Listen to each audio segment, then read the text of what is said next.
God damn it. You and that controller, man. It's like getting old or what? No, it's literally that I'm pressing the wrong button. Like I'm trying to.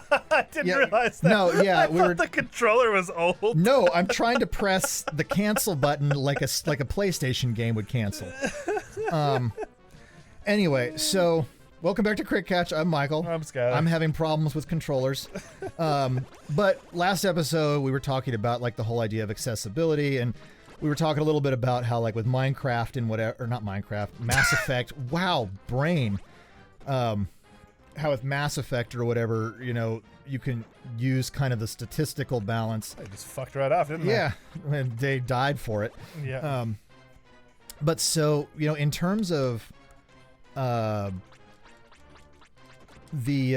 idea of like what someone can or can't do, a different example for this would actually be The Witness. Now, The Witness, if you don't know what it is, I'm unfamiliar with this myself. So it was Jonathan Blow's second game.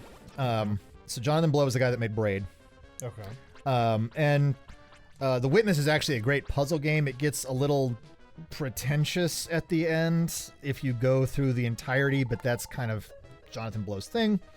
That's fine. You know, that's neither here nor there. I don't want to like turn this into a criticism because I like the games. But The Witness is all about puzzles, and for the most part, it does a very good job of teaching you the way the puzzle functions work, and it gives you some sequences, some like introductory sequences of the puzzles.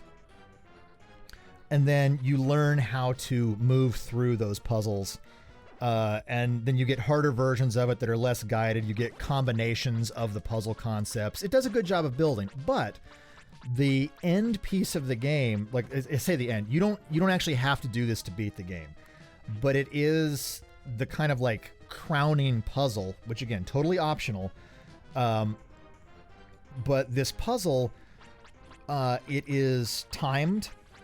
I think you have 15 minutes to solve it, and when you access it, it uses random configurations of all the different puzzle principles that you've encountered throughout the game. If you pause the game, if you even Alt-Tab out of the window, it is coded to stop the puzzle. So like you can't like pause it and, you know, go off and like try and sort it out. The game is set to reset this puzzle if you try to take any efforts to get around it. That's weird. I mean, it is and it isn't, because, you know, his kind of philosophy on this was, I mean, one, you know, he wanted this to be like a hard puzzle that you had to have mastered the other puzzle elements to solve. Okay. Now, full disclosure, like, I was playing a lot of The Witness. I actually haven't gotten through all of The Witness because, I mean, I don't know whether I could or could not solve this puzzle just because I haven't been to it. The arrogant piece of me is like, yeah, I could totally do that. But the reality is, like, I would have to get there and just see. So I am not saying that I was able to complete this in any way, just in case anybody's wondering about that. But his whole philosophy was like, this is a puzzle for people who truly understand all of these other elements of the game. The cat is suffering. He's asleep, so. Well, and I think you mentioned, too, that it's like an optional piece of it. Yeah. So once again, it's that kind of... It's not barring you from the game. No, but there is... Are you in the pipe? Yeah. Oh, okay. There is the argument that... And this is... You're missing a piece. Yeah, and this gets into a lot of weird kind of modern arguments, some of which are born out of old school thought. You know, like one of the things that people like hate with DLC or whatever is that there's often a perception that DLC has somehow cheated you out of game content by saying, oh, we'll make this piece of the game later. And, you know, there's a whole... I got a whole thing about that. Because, I mean, I'm not saying that like DLC can't be badly designed, but a lot of times DLC is actually just saved jobs, and wasn't part of the original plan anyway. But that's not a piece of this conversation. But it still comes from that same place of like, well, a complete game is X. And as somebody who bought this game, I should have access to the completeness of it. So that is a mentality that I think plays into this kind of discussion about like, well, I should be able to see what's behind that door because I got the game. But there is just some reality to the fact that like that is not true of everything. You know, some people are not built to dunk a basketball. Some people are not built to bench press 300 pounds, and that's okay. Like, there's nothing wrong with that being the case. I mean, that's part of what's interesting about life in a lot of ways, is that on the one hand, you have limitations for a variety of reasons, but I think at the same time, that makes people find interesting solutions to problems from different perspectives. That leads to more creative thinking and better acceptance of things that are outside other people's individual norms. Like, it's an interesting thing. Yeah, I mean, the fact that people experience things differently puts us all in positions where we have to contextualize ourselves differently alongside the rest of the world. Like, if everybody saw things the way I see them, then every solution would look like my personal solution. And everyone would hate raisins. Yeah, fuck raisins. But for all the people, I like raisins. But yeah, so for all the people like Skylar who are wrong, it's better that I am not the only person dictating, food decisions, right?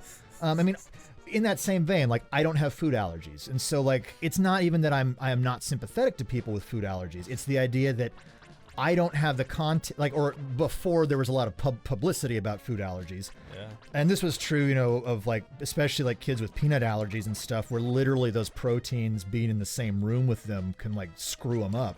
Yeah. That context is really vital, but if you never had it, you would never build anything to accommodate it. Oh, well, I watched it, because I think one of the things you're circling around there too is like empathy, right? Like, that's how we for sure ultimately try and get into someone else's perspective, is we have to empathize with that person, and that's such an important part of the human nature, the human disposition. Yeah. Because I mean, I didn't think much of that stuff either until now. I live with someone who has celiacs, and it's that really changes how you interact with food on a grand scale.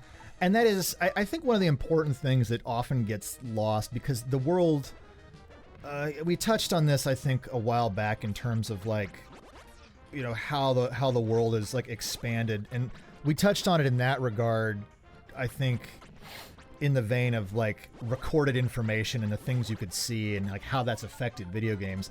Yeah. But it is a lot bigger in many ways, because the ability to empathize has been increased by the amount of visualization and obviousness we now have about lots of different perspectives. Yeah. But the difficult thing about that is there is a ton of stuff out there that if you have never had to deal with things like that you would never have contact with. And I do think for a lot of people, and this is an issue, it often feels like you're being it might feel like you're being attacked for not initially empathizing with that scenario. And this is like a bigger issue with just like the human monkey brain and like reacting badly to shit. And like, it's not an attack. It is a request to think about things outside your own perspective and making room for someone else. Like, that's not a bad situation. Like, that's not a bad thing to do. My body is locked. There should be a key. That's weird. Yeah. Sorry. No, but I love these little kitties. Yeah, they're so cute. Well, and because you've got an interesting point there, because I mean, I bring up empathy, but empathy can also only ever take you so far. Forget the word for it, but there's basically something to be said for you can empathize with somebody, but you'll never truly understand exactly their point of view. Yeah. Like, I can never understand what it is to be I don't know, like a gay black woman. Like I'll never understand that. Yeah. Like I don't know that perspective. But that's one of those things where, so tying it back into games,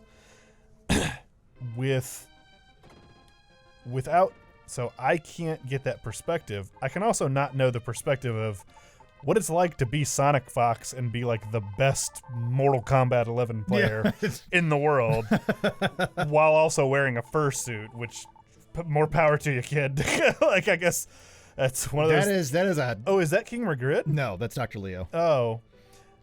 Hey, man. You know, look at him. Wow. I was about King to say, Magritte knows nothing about the value of human lives. No matter how small, all creatures have a right to exist. Dr. Leo knows empathy. This is strangely on point. Yeah. You know, the trees in this world. You know, for anybody who's still listening to like us just going on, because we're not really talking about games or like weird jokes or anything. But yeah, crazy many of us would die. Yeah, he's doing some like Thanos shit here. Like, we do what King Magritte tells us to do. King Magritte makes all of the decisions for us. That is. I am sheeple. Hey, it's time to go. Dr. Leo, you love your daughter Lisa, don't you? If you obey, she will remain safe. We will be Yeah, this is like King Magritte was not a good dude. Like Dr. Leo's, he's just so sad. Please forgive me. The world will go to ruin sooner or later, but I can do nothing more. Oh, Master. So Master is like God. If we haven't come back to that yet. It's just, again, it's just... It's like actually just Gerard Butler playing organ. He's the master. Jesus. I was scared when he was taken away. I had been hiding under the table. Oh, yes, I will give you this. Dr. Leo left it. A door key. The cat just has handy. A key. That's a swanky looking key. Yeah. No, and so here's my thought. Because I told you I have kind of a weird opinion about this thing on the games, because I want to circle back around to sure. difficulty and accessibility. Yeah.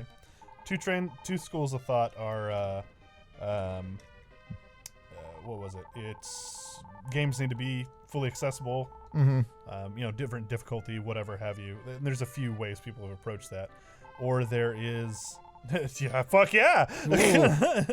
Or that is very uncomfortable because this thing talks to me. Like, this is some like Beauty and the Beast thing. Yeah, and it's like dancing. Damn, that looks cool. And so the other is that not all games are made for all people. Right. Again, this sort of came up because of Sekiro and stuff. Yeah. But I think there's something to be said for the shared experience of games. Yeah. Even single player games. And one of my favorite things these days, go fucking figure, are Let's Plays, because there are games I don't have time, not even just to play, but maybe not even to get good at. Yeah. And so getting to watch, maybe a YouTuber who's extremely good at it, not even necessarily a YouTuber, Twitch streamer, whatever, right? Someone who is exceptional at the game. I mean, I've seen some people play through some of those Souls games, and they make it look like friggin' art the way they play it. Oh, yeah. Are you in Tiny Town? What is this? Yeah, like the model is alive. So we are inside the model right now. And or just a personality that I really enjoy watching play. And that has been a huge boon for me where, I mentioned earlier, I don't always have time to get into these games. So that, I think, is something that maybe opens up accessibility, and to then immediately contradict myself. But is that enough for people, right? It's like, do I want to put it on easy mode and relent that I can't play it on hard mode? Do I want to just watch someone play it because otherwise I can't play it? Or maybe I can't afford to buy it or something. There's a million different things. I don't necessarily know where I'm going with that, except to just ramble. But those tiny little knights are fucking adorable. Yeah. I mean, like, some of this I can't really speak to is, just in terms of like my general experience. I've never. Aside from like the fact that my brain really doesn't like organizing around RTS games, and just they infuriate me. Like, yeah, I remember StarCraft. Yeah. I don't really have any issues playing games, and I've got pretty good manual dexterity. So, I can speak to it from an outsider perspective, and so it's not entirely, I think, fair for me to to always, I mean, I talk a lot, so it's not always fair to say that like my opinion is the right opinion necessarily. It's just No, and we're never saying that. Yeah, we're yeah, just talking. but I think some of it is acknowledging the inevitability of what content just can realistically be, because again, some content will not be accessible by its nature. Yeah. But I also think that variety is good. I do think making things accessible to people where you can is important, Yeah. and recognizing like taking a good look at what you're making and being like is there anything we can do? Even small, I say small things. It's big to some people. Things like colorblind modes. Oh, where there are things in games and whatever that are just like extremely difficult to play if your color coding is off, and like just thinking about that is that's something that you should take the time to do. In fact, one of the things that I found absolutely brilliant and loved, there was a recent MechWarrior game that came out. It was a sort of like turn-based strategy game, and one of the things that you pick your icon, you pick your name, and then you pick your pronoun. How easy that was for them to put in. Oh yeah. Now, people got very mad about that because that's who they are, I suppose, but to me, that was very special. And I really liked that something so easy to include was included. And, if we're talking about accessibility, that's accessibility in a different way. Yeah. Well, it's also like, I know, the idea that like even including something could somehow be like off-putting. It's like, what? Yeah, well, that is not how I personally think. No. No. Well, we are over time. We're having fun. Yeah. Well, and I mean, I think this is something that is 100% worth like, having a longer. Can you go back up really quick? There's a little rocking horse night. Yeah, he's on a rocking horse, and he's gonna lance Whoa, the fuck out of me. okay. Yeah. Yeah, well, he has He is really mad, but he can't hit me. All right, well, that's gonna have to be the end of this extra long episode of Crit Couch. Yeah. But I if we really got into it randomly in these last couple episodes, Oh yeah, I hope you enjoyed that. Yeah, I think this is worth a longer, like one of our longer kind of discussion things, which we have not put out or started doing yet. We have a list of things that we would like to have like longer conversations with some of our friends, actually, some of whom work in the games industry. So that's something to, if you followed along this far, something to maybe look forward to. Yeah. But on that note, we will see you next time on Crit Couch, and this little guy is trying to lance me real hard. Yeah, it's never going to happen, but yeah, thanks for coming along with us, guys.